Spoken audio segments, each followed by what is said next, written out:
where we see that the momentum is doable, that moving fast on decarbonization is doable through our slogans that we have adopted since our start of embarking on decarbonization, which is reducing carbon while reducing cost, using decarbonization as a cost reduction lever rather than putting it on the lost part of the planet. There are four main things that has happened in the last COP. And one of them is a concrete breakthrough chaired by Canada and co-led by UAE, which is a North America GCC initiative, which will have its own impact on the dissipation of a lot of common technologies, a lot of knowledge sharing that will happen, and it has main 5 priorities.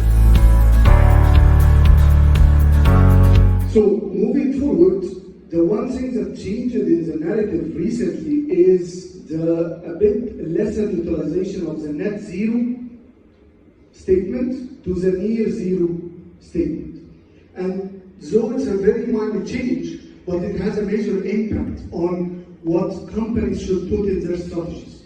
The near zero approach mainly means, if you look at those levels, that traditional levels, which have a cost reduction and has a business case anyway, regardless of carbon, as well as the digital levels, are having more momentum and will be more viable to receive some funding for them, which was not the case last year and the 2 years before. It was not even open for discussion.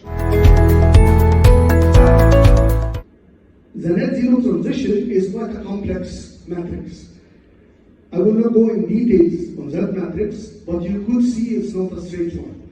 And I would like to start it always bottom up. So functional, business, plant level, company level, and then country level. If you build the matrix this way, tailored to the specific scenario you are dealing with, this takes you to implementing decarbonization, not only talk about it.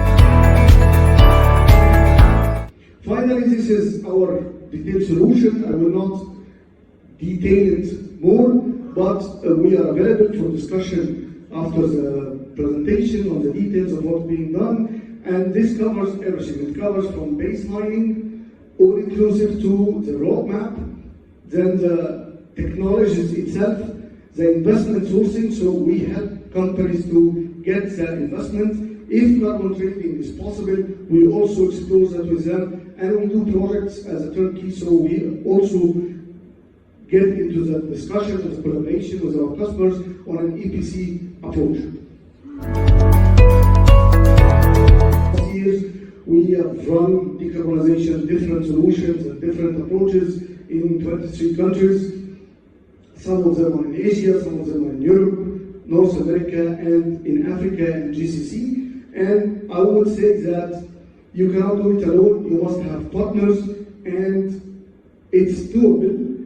It just needs people to be strategic, common sense, and having the will to do it.